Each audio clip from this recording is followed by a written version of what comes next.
Just give it a clap for me and then start. Okay, here we go. All right, first thing we need to do is set all our switches to the proper setting. On the Model 6000, I always start on the side panel. Our baud rate, it defaults to 9600. That's where it's supposed to be. For training, I keep the advanced settings off and the alarms off. Our video needs to be set to negative or minus. Our T-gate, start and stop, both need to be set to negative.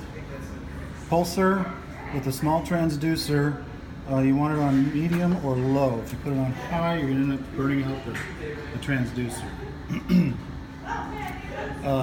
You got a contact and delay immersion setting. You want it on delay immersion for our bubbler transducer. And in the material, we're going to go to metal. And our pulse rate defaults to 5,000. I always just keep it at 5,000. So the side panel is complete. Now over to the front panel. The range here, we want it set to 1 inch. We don't need to worry about zero and cal yet. For thickness and velocity, we want it on thickness. Our T-gate is always on first. And our sweep we put to IF. Don't use the offset or the IP wave on this. Our scope section, it just widens and narrows the screen, so we don't have to worry about that right now. The gate display, we want that little blue bar underneath the T. TAC, we keep on off. Our waveform, we leave alone. For training purposes, I train with the AGC, the automatic gain control on. We don't need to worry about these yet. Double check our video, make sure it's on minus, and our dB attenuation at 0. And then the transducer section, we want it on single transducer. So we've got all our settings, all our switches set to where they need to be. Now we can take the transducer and the step block and start to work on getting our initial pulse, front and back surface reflection, and our thickness gate. This time we're not even going to worry about the digital numbers. We don't worry about that at all. We're worried about getting a good screen down here. So I'm going to put the transducer on the thin standard, which is 30 thousandths here. And I'm only going to go from 30 thousandths to 250 thousandths on this step block because that covers about 99% of the dimensionals that we're going to do here.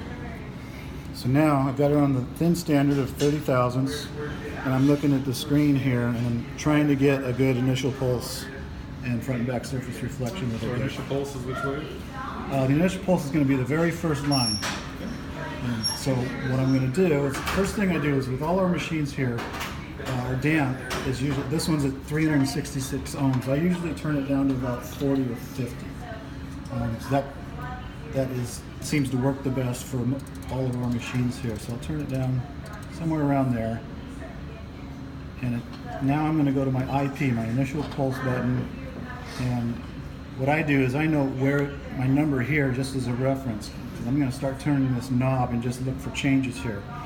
So I'm going to go this way, I'm going clockwise, and I don't see anything happening. So now I'm going to turn it back and go counterclockwise, go past my initial number, and just see what happens. Now I'm starting to get some changes here, but it's not really stable. So I'm going to keep going. And what I'm looking for is a really wide, clear initial pulse with that lines up well with the front edge here. I'm looking for a really clear front surface reflection and back surface, and I don't have that yet.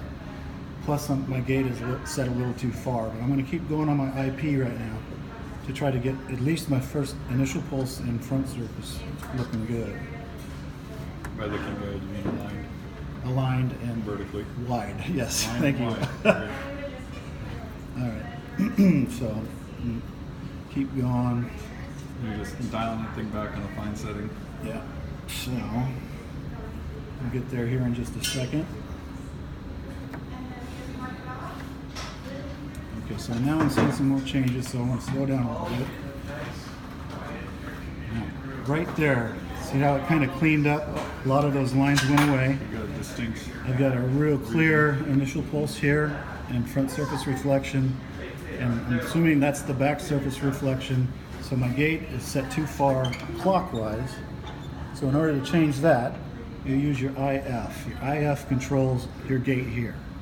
So now I'm going to turn this counterclockwise back to this line. Right there. So now, just double check my damp. I'm going to turn it down. I'm going to turn my damp down. I'm going to watch for a little line to come up here. And now I know I've gone a little bit too far. So now I'm going to turn it back clockwise and get rid of that. And now I've got a good screen. I've got a good initial pulse, front surface, back surface reflection with a good gate. So now we're set. Now we can start calibrating it. And the way we calibrate it is use the 0 knob for your thin standard, which is 30 on this block. And Again, still holding on 30. Still holding on 30. So I'm going to hit the 0, and I can tell right now that I'm really, really low. It's at minus 300 thousandths. So I need to go up quite a bit, and I'm getting no movement whatsoever. So I'm going to turn this on coarse so it'll move fast.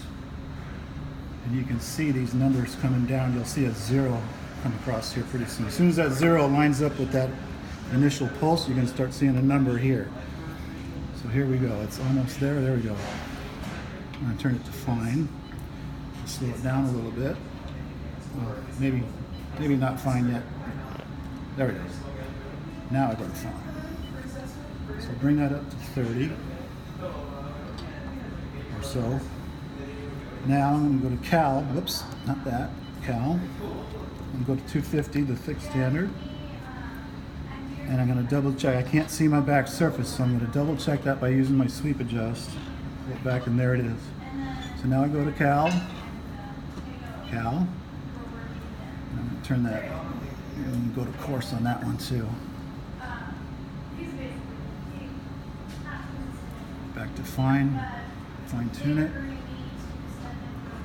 There's 250. Now I'm going to go back to my 30. And so that's gone up a little bit, so I got to go back to 0 and turn that down to 30. And every time I do this, it's narrowing the gap, so it's getting closer and closer. So back to 250. Back to Cal.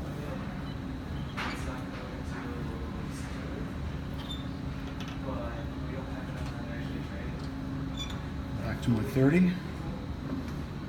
And you can see that the 30 is now right on. We're pretty close. So now I'm going to check my middle blocks, which are 60 thousandths, if I can get that over so you can see it. Next one is 125 right there. And you're looking to be within 1 thou? Yeah, plus or minus 1 on the so there we go. We've got our calibration from 30 thousandths to 250 thousandths. And then when you still have this slider on here, you want to get rid of that, because if you tap that at all, your calibration is going to go Tap on the off. slider and it'll disappear. Yep. So and that's it. You get your, first thing you do is you get all your settings, so your switch is set. And you get your initial pulse, front and back surface reflection with a good gate. And then it's just a matter of 0 and cal from thin and thick standards. Never try to calibrate it in the middle section. So just thin and thick, back and forth.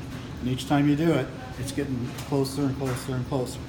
So the farther out it is at calibration, the more times you're going to have to go back and forth, but eventually it's going to come right in, you're going to be right on.